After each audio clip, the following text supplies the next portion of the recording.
은행마저 무너지는 사태에 미국민들은 내 돈은 안전한가를 자문하며 개인이나 사업체 예금을 안전하게 관리하고 보장받는 방법에 촉각을 곤두세우고 있습니다.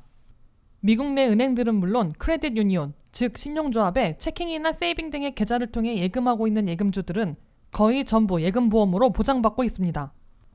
은행 예금은 FDIC라는 연방예금보험공사에 의해 보장받고 있고 크레딧 유니온은 국가신용조합관리국에 의해 보험으로 보증받고 있습니다. 연방법은 예금주 1인당 한 은행의 한 계좌당 25만 달러까지 보장하고 있습니다. 이 때문에 25만 달러 이상을 갖고 있거나 사업상 예치가 필요한 경우 어떻게 해야 보장 한도를 늘려 최대한 연방 당국으로부터 예금 전액을 보장받을 수 있을지에 관심이 집중되고 있다고 CBS 뉴스가 16일 보도했습니다. 첫째, 은행에 예금하고 있는 예금주들은 거래은행 입구나 은행원 창구에 FDIC라는 로고가 붙어 있는지 확인해야 합니다. FDIC 로고가 있으면 자신의 예금이 FDIC의 보험에 가입돼 25만 달러까지 보장받게 됩니다.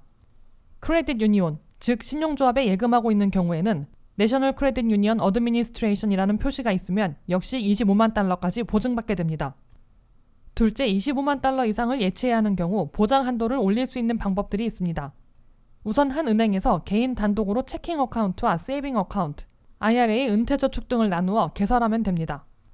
또한 부부일 경우 개인 계좌와 동시에 부부 공동 이름으로 조인트 계좌를 만들 수 있습니다. 그럴 경우 개인 단독 체킹으로 25만 달러, 세이빙으로 25만 달러, 모두 합해 50만 달러를 보장받을 수 있습니다.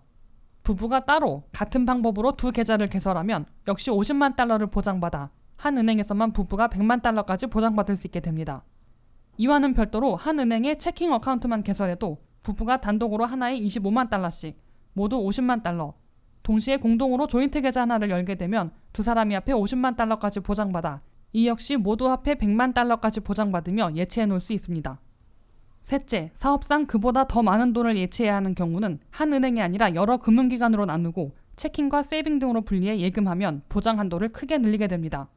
CBS 뉴스는 이와 함께 자신이 거래하는 은행이나 은행 시스템 전체에 무슨 일이 벌어지고 있는지 수시로 점검해보는 게 바람직하다고 권고했습니다. 이를 위해 거래은행의 주식이 급격하게 급락하는지를 예의 주시해야 합니다. 주가 폭락이 발생하면 해당 은행에 심각한 문제가 있다는 증거이므로 정밀 추적하고 신속 대응해야 합니다.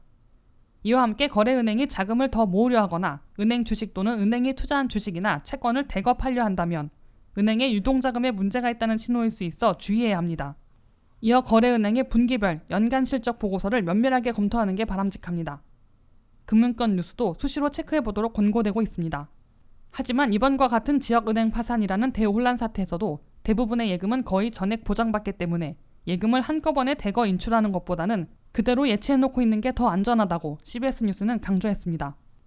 이번에 파산한 실리콘밸리 은행의 경우 자산 2,090억 달러 가운데 대부분인 1,750억 달러가 연방 보장 한도인 25만 달러를 넘는 대규모 예금이었으나 테크 업종의 창업회사들이나 벤처 캐피탈의 줄도산이 우려되자 연방 당국이 25만 달러 한도와 상관없이 예금 전액을 보장하는 특단의 조치를 취했습니다. WKTV 뉴스 안혜린입니다.